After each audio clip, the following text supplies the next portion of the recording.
नमस्कार दोस्तों।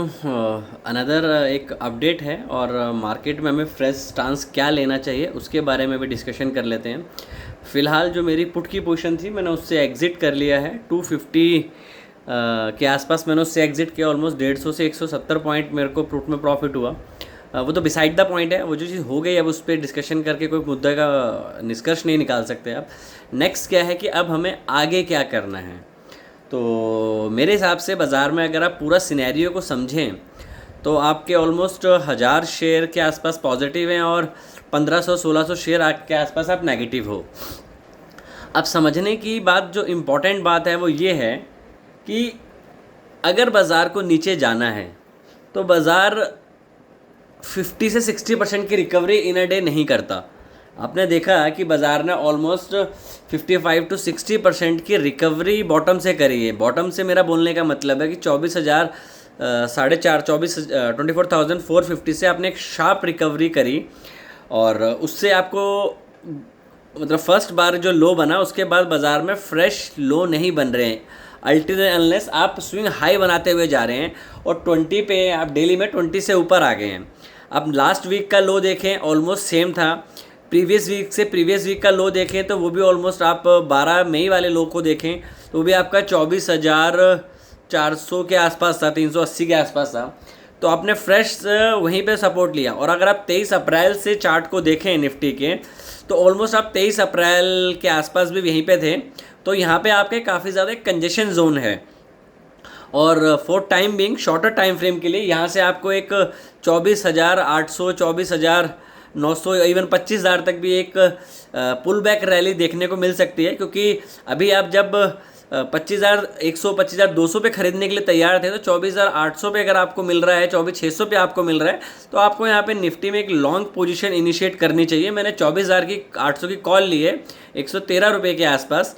अभी वो 122-25 के आसपास चल रही है। तो मेरा ये शेयर करने का पॉइंट ये है आपके साथ कि देखो, अगर बाज़ार आपने एक हफ्ते पहले का आप निफ्टी का चार्ट देखिए, आपको बड़ी बड़ी बार्स बन रही थी। बड़ी बार्स मतलब कि जो बार का साइज़ था वो रेड बार काफ़ी तेज बड़ी बनती थी, उसके बाद पूरा दिन बाज़ार साइडवेज हो जाता था। आज क्या हुआ है, आज वाइस वर्सा हुआ है। पहली बार जो बनी है वो काफ़ी ज़्यादा डाउन बनी है बट ग्रीन बार बनी है। मतलब आप ये बोल सकते हैं, अगर आप रिसेंटली 8-10 दिन का चार्ट देखें तो इसको एक तरीके से आइलैंड पैटर्न भी बोल सकते हैं। क्योंकि एक बहुत सारी कंजेशन के बाद आपने एक बॉटम बनाया, बॉटम से आपने शार्प रिकवरी करी। तो इस तरीके के बाज़ार में जो नीज़ सोल्यूशन रिएक्शन था वो बाज़ार ने दे दिया है। अब आप 1000 पॉइंट और 800 से 1000 पॉइंट डाउन साइड के बाद आप और डाउन साइड के लिए प्ले करेंगे तो वो समझदारी नहीं है। क्योंकि बाज़ार आपको पहले से ये नहीं बोलेगा कि मुझे नीचे जाना है या ऊपर जाना है, वो आपको प्राइस एक्शन से समझना पड़ेगा। जो कि मैंने अपने लास्ट वीडियो में भी आपसे शेयर किया कि पुट के प्राइस काफ़ी सस्ते हो गए हैं। क्यों? क्योंकि आपका इंडिया वेक्स इतना कूल ऑफ हो गया है और साथ में सारी पॉजिटिव न्यूज़ है। तो आरबीआई के बाद पॉलिसी के बाद बाज़ार को फट जाना चाहिए था, इतनी तेज़ी से बाज़ार ऊपर जाना चाहिए था, वो नहीं हुआ। तो इससे आपको ये अंदाज़ा एक मिलता है कि बाज़ार में कुछ डिफरेंट हो रहा है। तो मेरे हिसाब से आपको एक लॉन्ग पोजीशन में इनिशिएट करना चाहिए। क्योंकि अगर आप लॉन्ग पोजीशन बनाए रखते हैं तो आपको अल्टीमेटली एक अच्छा प्रॉफिट मिलेगा। और अपने एक टारगेट को रीजनेबल रखें। और मेरे हिसाब से आपको इधर उधर के पॉइंट्स ना डिस्कस करें, ओनली पॉइंट वो डिस्कस करें जो कि चार्ट से रिलेट करे।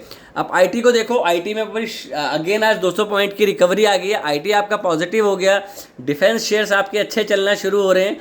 तो इस तरीके के बाज़ार में आपको, जैसे आपके एशियन पेंट हो गया, टायर स्टॉक्स हो गए, इनका जब ऑयल के रेट्स गिरते हैं तो इनको बेनिफिट भी होता है। तो फिलहाल के लिए इतना ही। अगर वीडियो में कुछ लगा हो आपको कि इम्पॉर्टेंट है, आपकी वैल्यू बढ़ती है, तो प्लीज़ चैनल को सब्सक्राइब करें और वीडियो को लाइक करें। Thank you, take care and trade well.